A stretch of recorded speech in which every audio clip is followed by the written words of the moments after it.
Hello po mga kababayan, kamusta po kayong lahat? And once again, welcome back to another episode of Simply Talkies Vlog, your underrated vlogger.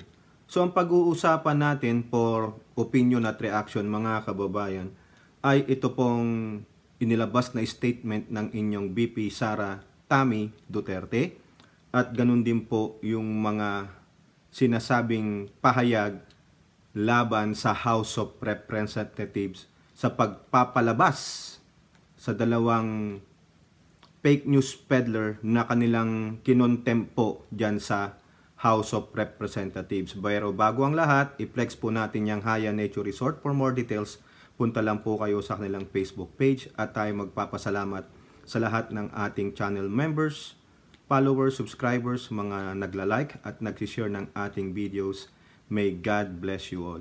So unahin natin mga kababayan ay ito pong sinabi ni VP Sara Tammy Duterte tungkol po dyan sa pagpapalaya sa dalawang dinitain ng House of Representatives, no?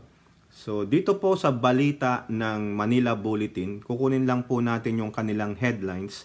Ang sabi po dito, Badoy, Celis, symbol of standing up for what's right.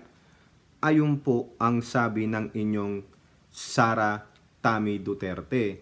So yung nilalaman po kasi ng balitang ito ay yun din pong mga quote doon sa statement ni Tammy Duterte, no? So dito babasahin natin yung kanyang statement.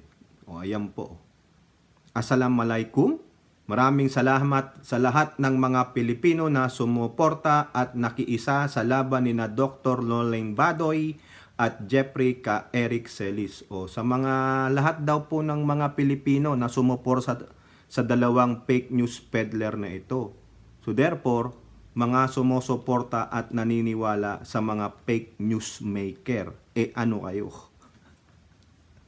Noong December 5, ikinulong sina Dr. Badoy at K. Eric sa House of Representatives matapos na sila ay manindigan para sa ating karapatan na malayang makipagpahayag at sa malayang pamamahayag. Wala namang problema, hindi naman sinusupil ang karapatan nila ng pagpapahayag.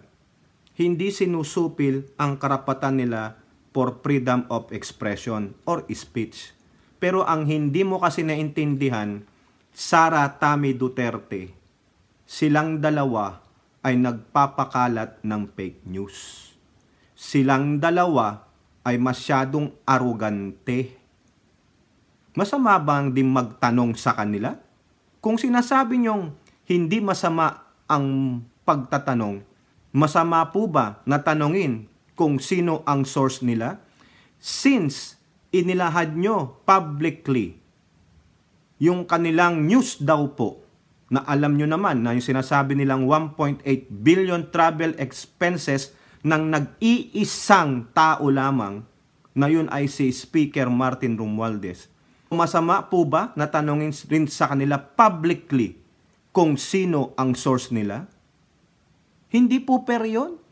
In spirit of fairness, if you divulge that information in public, then the public has the right to know also, no, na malaman yung pinanggagalingan nung binabalita mo. Pero kayo po ay nagtatago sa sinasabi nyong SOTO law. Pero malinaw po sa SOTO law na ang covered nun ay accredited journalist. O abogado ka. VP Sara Duterte, abogado ka, dapat alam mo yung sinasabing accredited. The word accredited. Dapat kilala ka ng isang industriya na ikaw ay kabilang dito. Dapat kilala ka ng industriya na may ikaw ay lisensya. No? You have the license to work as that particular profession. Ang tanong, mailalabas ba ng dalawang bugok na ito na sila ay accredited journalists? Ayun ang sabi sa SOTO law eh. Correct me if I'm wrong. Di po ba? Yung kasi ang palaging ini-invoke ni Ka Eric. Now, your VP Sara Tamilmil Duterte is giving a statement siding with these two fake news peddler. Ano siya?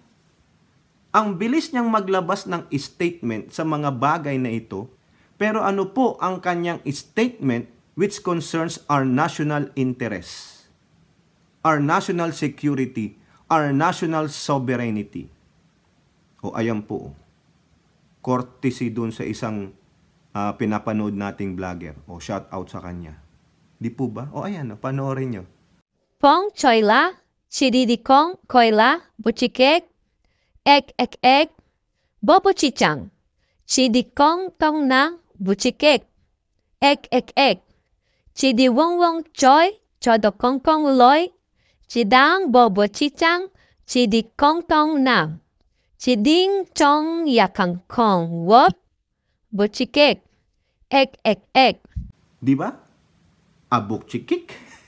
Ik. Dito, hindi po siya mukhang ik. Ano po, mukha rin siyang tanga. Di ba? Ito pa. Kahanga-hanga ang tapang at tatag na ipinamalas ni na Dr. Badoy at kay Eric para ipaglaban ang ating karapatan at itaguyod ang ating saligang batas. Ano ang ibinrake sa kanila? Na karapatan nila base sa saligang batas. Di po ba? And the House has the power to contempt individuals or groups na alam nilang hindi nagsasabi ng totoo. And mind you, Tamilmil, mind you, they are under oath. Pinag-swear in muna sila to tell the truth, but nothing but the truth, so help them God. Pero anong ginawa nila? Anong ginawa ni Eric? Nagmalabis. Di po ba? Simbolo sila ng isang bayan na naninindigan ng tama at naninindigan para sa tama. So ano ang tawag mo dito sa mga makabayang black na naninindigan din? Anong pinaninindigan nilang tama doon? Pinaninindigan nilang tama yung nilabas nilang report, tapos nung kinontra sila pa ang galit? Di po ba? Huling-huli na ang pagsisinungaling, pero kayo, deny, tapos tinutulungan mo pa? Anong klaseng tao ka? Ito yung sinasabi natin na ito yung totoong budol. Dapat dito, binet nyo maigi si Tamilmil. Dapat yan, inimbestigahan muna ang karakter ni Tamilmil. Kasi yan, parang siya yung a devil in a sheep's clothing. Kala mo mabait, pero mean girl pala. Di ba?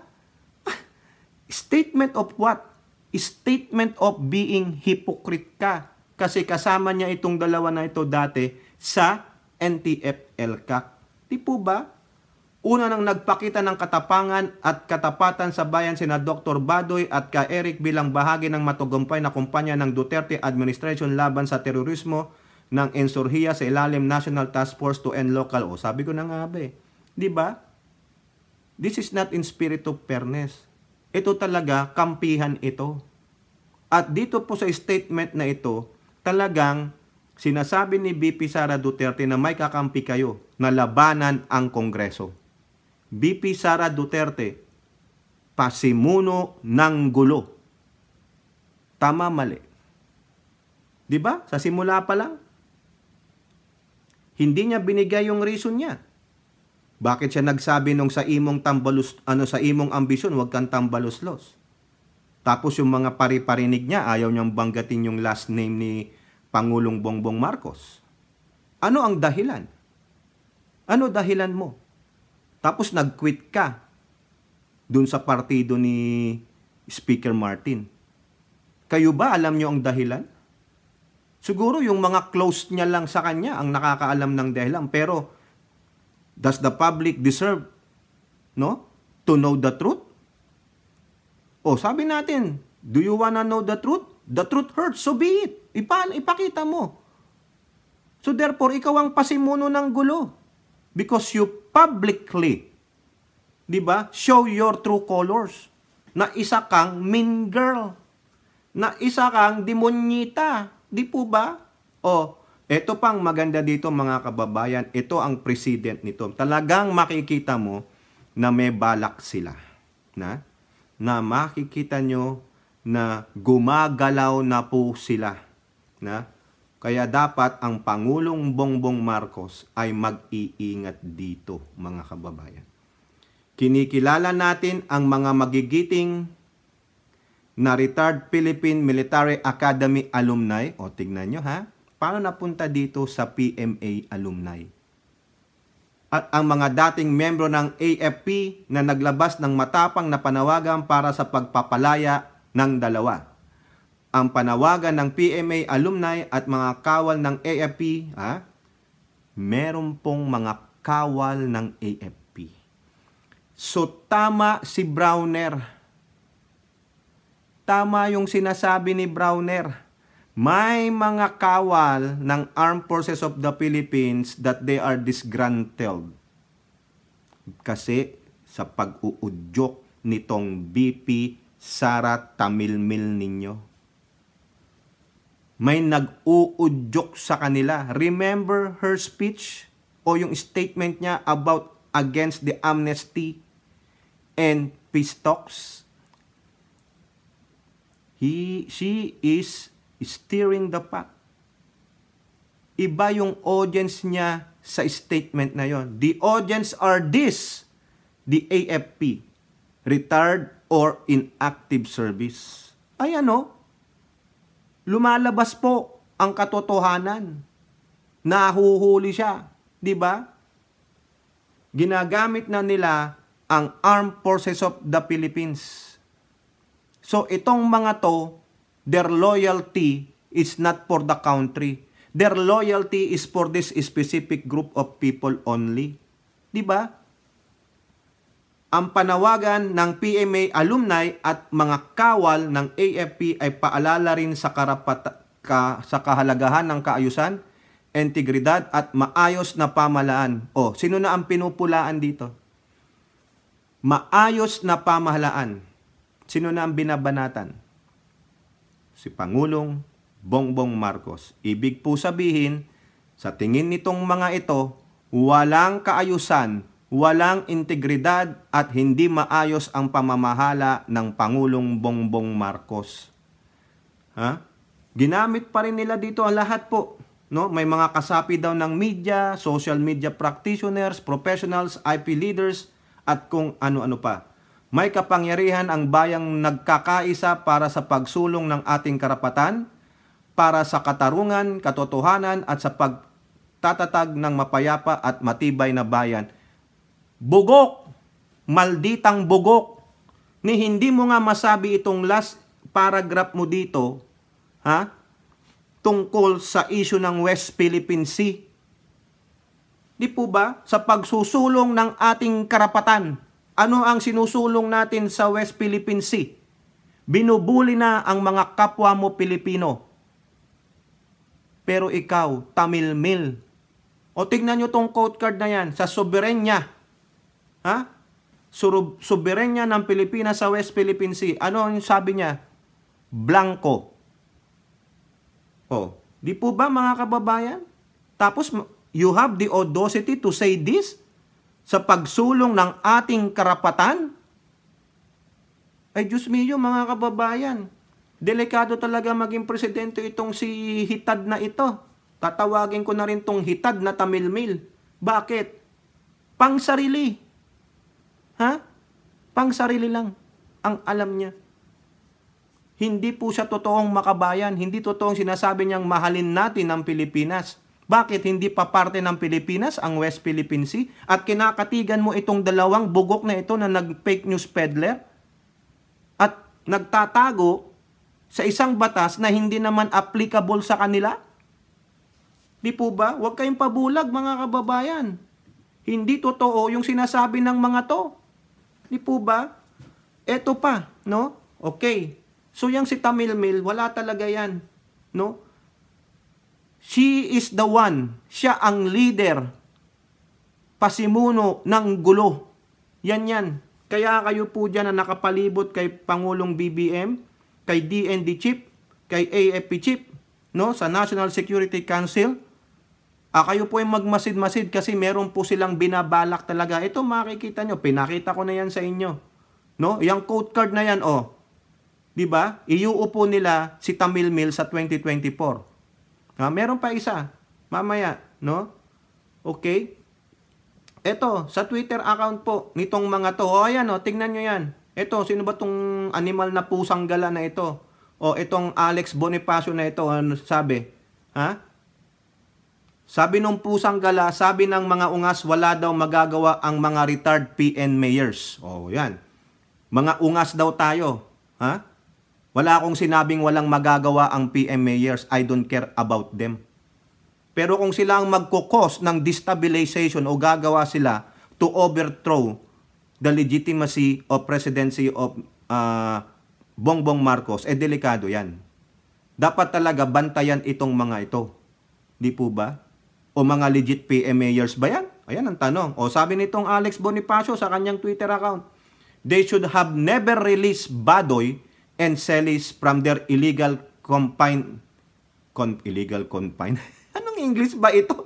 Illegal confinement, bobo, inside Batasan. Si Sara Duterte na sana Pangulo natin by New Year. O, nakita nyo? Nakita nyo? So, talagang binabalak, no? Nung i-click ko po ito pala yung nagsulat, yung basehan nila. Ito, si Mr. hindi ko kilala yan. The arrogant congressman Blink. Oy, nako, mga congressman. No? Lahat po kayo dyan na umaten sa komite ng legislative franchise hearing ng SMNI at yung nag-contempt kay Celis at Badoy, ikaw Pimentel, Johnny Pimentel, ikaw Acop, ikaw Abante, ikaw Gutierrez, Nograles, Tambunting, Suarez, Richard Gomez, sino pa bang matatandaan ko dyan? Yung iba pa na nagpa-contempt sa dalawang fake news peddler na ito. Mga arrogante pala kayo. Tapos nag-blink kayo. Ibig sabihin, naduwag po kayo. You blink. Umatras kayo. Wala kayong mga yagballs. Ayan po ang sinasabi nitong si Romeo Pokis. Base sa pagkakaintindi ko ng sinabi niyang, they blink. They blink. Ibig sabihin, umatras mga bayag nyo. Hindi po sa humanitarian reason kaya nyo pinakawalan o pinalabas, pinalaya itong dalawang fake news peddler na ito. Kundi, natakot kayo sa mga PM mayors alumni at sa AFP na mga sulat nila. Sa mga suporta na sinasabi ni Sara Duterte na mga professionals, mga indigenous people, no, mga social media practitioners, and all the practitioners. Nag-blink kayo. Kaya ikaw Tambunting, sinungaling ka. Ay, base dito hindi ko po sinasabing sa aking direkta. Base sa pagkakaintindi ko dito. Tambunting, sinungaling ka. Hindi sa humanitarian reason kaya nyo pinalaya itong mga to. Dahil sa sulat ng PM mayors at AFP na kung hindi daw ito, the prompt release, an ugly showdown was averted. An ugly showdown was averted. Ano ang gagawin nitong si Romeo Pokis at yung mga kasamahan niya sa Kongreso? Ano ang gagawin nila sa mga congressman na bumoto i-contempt ang dalawang fake news peddler na ito? Ayan, The prompt release of Dr. Lauren Badoy and Jeffrey Celis from illegal and unwarranted detention was a wise move by the House leadership. The very strongly worded manifesto PMA graduates did them in. Sabi ko sa inyo no? Kaya Representative Gas Tambunting, umikot daw po ang tumbong ninyo. Naduwag kayo kasama nung mga kasamahan mo dyan. Ikaw Dan Fernandez, naduwag kayo. Ikaw Nograles, Gutierrez, si Acop, Sino pa ba? Yung si yung isa, yung maingay, ha? Naduwag kayo. Kasi dahil daw po sa very strongly worded manifesto of PMA graduates did them in. Yung manifesto nila, ano ba ang nakalagay dun sa manifesto? Hindi ko pa po nakikita, mga kababayan. Pero sinasabi nitong si Romeo Pocis sa kanyang account, no? I believe this is Facebook. Yung kanilang manifesto, doon po kayo natakot. Kaya nyo pinakawalan itong dalawang fake news peddler na ito. If congressional leaders did otherwise, pag hindi nyo daw ginawang pinalaya yung dalawa, the PMA graduates, thousands of them would have gone to the Batasan Pambansa to visit the two, armed with placards and with fire in their bellies. Wow, threat po ito, mga kababayan. A spark would have been lit. This have created a snowball for the entire citizenry to rise. Dr. Badoy and Mr. Celis would have been the champions and rallying points for the end of the arrogance, notoriety, and corruption in Congress. Ay nako, mga congressman, these are a very strong word of accusations and threats. Nakita nyo? Kita nyo to? Nagtitreat na po ito. Kung totoong tao itong Romeo Pocis na ito, this guy should be investigated. Ito ba ang sentimiento ng sinasabi niyang PMA graduates, thousands of them? Di po ba? PMA graduates, thousands of thems. Thems ha? Them, mali, no? Na kung hindi nyo daw po ginawang pinalaya itong dalawang fake news peddler, magdadala sila ng placards and with fire in their bellies. Fire in their bellies. Ano yun? Mga bala? Ha? At mag-i-spark daw, mag-i-snowball for the entire citizenry to rise. So mga kababayan, do you share the same sentiment of this guy? Siguro oo kung kayo ay naniniwala sa dalawang bugok na ito. Diyan sa dalawang fake news peddler. So pinaniniwalaan nyo yung naratiba ng dalawa na pinatunayan naman ng Congress na walang ganong halaga? Ano pang pinagsasabi ni Eric? Mamaya malalaman ninyo. But what still, while Dr. Badoy and Mr. Celis were released, the other burning issues have not ended. O ayan, kung ano-ano pang pinagsasabi nito. Meaning, ito, nagbabanta na po. Nagbabanta na po sa Kongreso, mga kababayan. Kaya kayo dyan sa Congress, nako, kung pwede pa imbestigahan nyo na po ito. Baka yan, meron ng private army sila.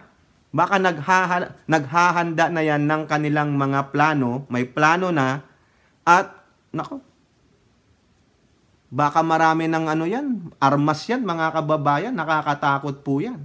No? Dahil sa udyok nitong si BP Sara Duterte.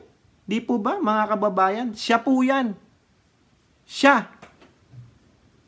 ang pinuno ng kaguluhan. Siya ang pinuno ng destabilisasyon. Siya ang pinuno ng dibisyon. Nang dahil lang sa kanya, no? O, kaya mag-ingat-ingat po kayo, mga kababayan.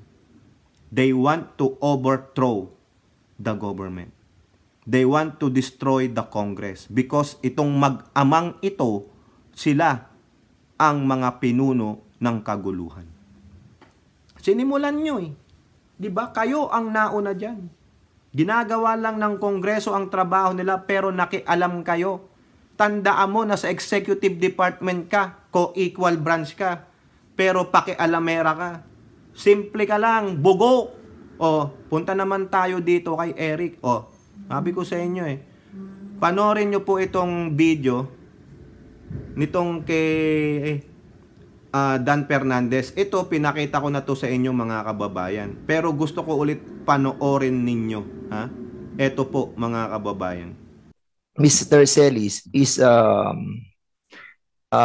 threat to our national security, considering that he mentioned that in all fairness, no, dahil may sakit po yung kanyang nanay, even my mom is right now is in the hospital, but I'm still trying to work at it right now. But I think we have this kind of situation wherein nagkaroon po ng mistrust and distrust yung ating pong hearing regarding Mr. Celis. And even the president of this country have signed a new national security policy comprising 2023 and 2028. And this in this policy that was signed by the president, it encompasses the meaning of security of this country, the national security. It only not includes the national sovereignty, the territorial integrity, but including the political stability and public security. Thereby, ito pong si Mr. Celis, no, because of non-disclosure of his false information, have lead to a animosity and adversity between the upper and the lower chamber. And as a matter of fact, Mr. Chairman, ako mismo, yung mga empleyado ko, hindi lang naman po tayo nag-aaproba ng budget dito ng different departments. We also have a constant daily communication with the different employees of the upper chamber. We are amending laws, we are drafting and crafting house bills, and we have a constant communication with them. Yung isang empleyado, Mr. Chairman, kausap yung isang empleyado ng senador. Ang tawag sa atin, mga traidor. Ang tawag naman natin sa kanila, mga hudas. And this is causing political instability and also involving the public in this issue. So much more that political instability is being created. Mismo pong si Mr. Celis, no? I believe, no? Yung pagiging puso at yung kanyang puso at sa kanyang isipan, yung pagiging kadre niya, he is not properly rehabilitated.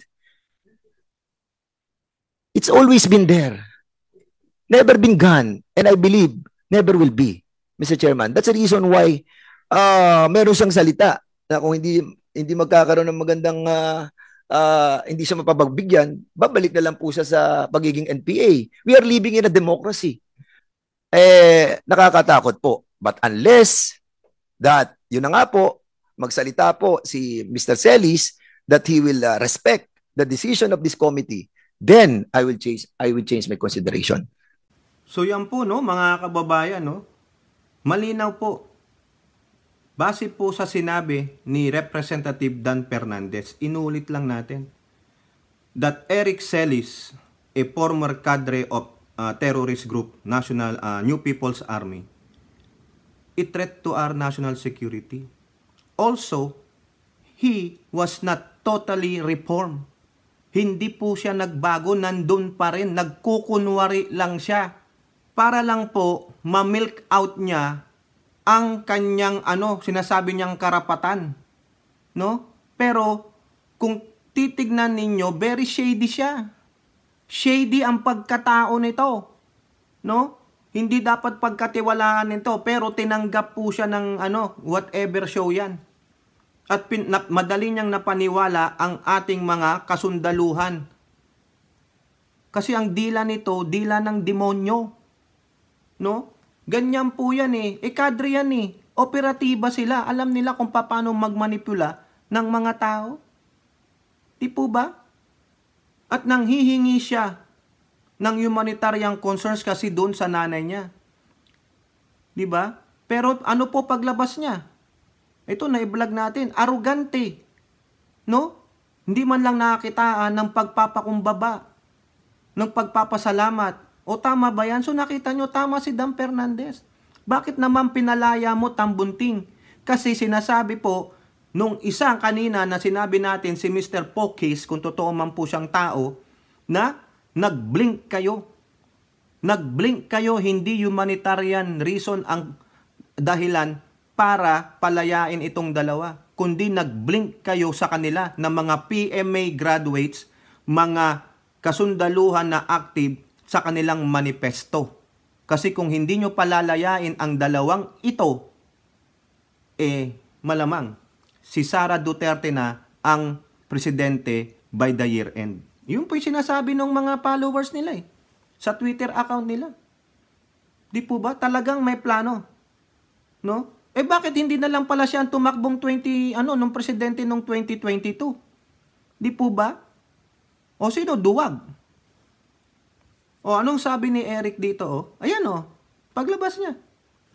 The arrogance, the audacity na maglabas pa ganitong statement. Ano ang sabi sa dulo ni Dan Fernandez? Na kung hindi niya na tayo titirahin, paglabas niya dito. O ayan Dan Fernandez, it's an evident. Ito, quote card, gamitin mo to. Di ba? Kung anong pinagsasabi-sabi niya dito? Na talagang pinangangalandakan niya na tama o mali man yung sinasabi nila, dapat accountable pa rin yung House of Representatives. Hindi naman fair yung laban.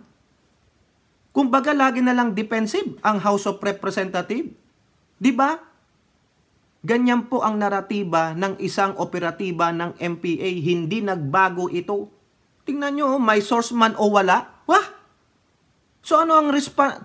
Kung totoo kang journalist, is that one of the nandoon sa context ng being a responsible journalism? Kayong mga journalist dyan, kayong mga graduate ng mass comm, tama ba yung sinasabi nito? May source man o wala, that is very basic. Hindi po yan galing sa mass communication studies.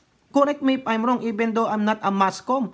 Kailangan kung maglalabas ka ng balita, meron kang source. Dapat hindi fake news. Dahil ang fake news nakakasira ng kredibilidad ng pagkatao ng isang tao. Ganito po mag-operate ang isang kadre ng MPA. Ganyan sila. May source man o wala ako, ilalabas ko ito. Bakit? Para malaman ng taong bayan, magiging defensive siya. Anong gagawin ng isa? Maglalabas siya, magdadaldal siya. Kung baga, tinitreat nyo yung tao, yung grupo. Ganyan po ang ginagawa nitong si Celis. Kaya dapat ito kasuhan. May source man o wala, tapos magtatago ka sa Sotolo? O sinong ginagago mo? Hindi naman sinabi doon sa Sotolo na may source o wala ka, protektado ka ng batas na ito. Ang sabi sa Sotolo, you are protected as accredited journalist not to reveal your source. Accredited journalist. Kaso hindi nga naintindihan Pinapaliwanag rin ni Mike Abe yan. Ako po nanonood kay Mike Abe umaayon naman ako sa sinasabi niya. Tama naman. Ipakita ninyo na kayo ay accredited journalist. Pero kung wala, tulad din lang namin kayong mga vlogger. Pero po si Mike Abe, accredited journalist yan. Ako po hindi. Vlogger ako nagsasabi ako ng aking opinion at reaction. Hindi ako nagtatago sa Sotolo. Hindi ako protected niyan.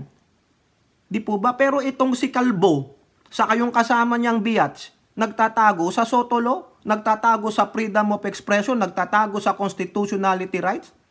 Wala namang binayolate. Kayo nga ang violator Ito ang masama, mga kababayan. Yung violator pa ang makapalang muka. Yung violator pa ang matapang. Ayan yan. Di po ba? O tingnan nyo dyan sa atin. Hinuhuli ng pulis o ng MMDA sa traffic violation, sino ang matapang? Di yung violator, nananapak pa. Nakapanood pa nga ako ng video, hinuhuli, walang magawa yung mga MMDA. Pag dito yon, aggressive ka, may kinalagyan ka na. Mga trigger happy pa man din ng mga pulis dito. Di ba nakita nyo? Yun ang punto natin. Kung sino pa yung violator, siya pa ang aggressor. Kung sino pa ang violator, yun yung kinakampihan ng BP Sara Tamilmil ninyo. Pero sa mga aggressor ng mga Chekwa sa ating West Philippine Sea, anong masasabi niya? Pasok! Ayan.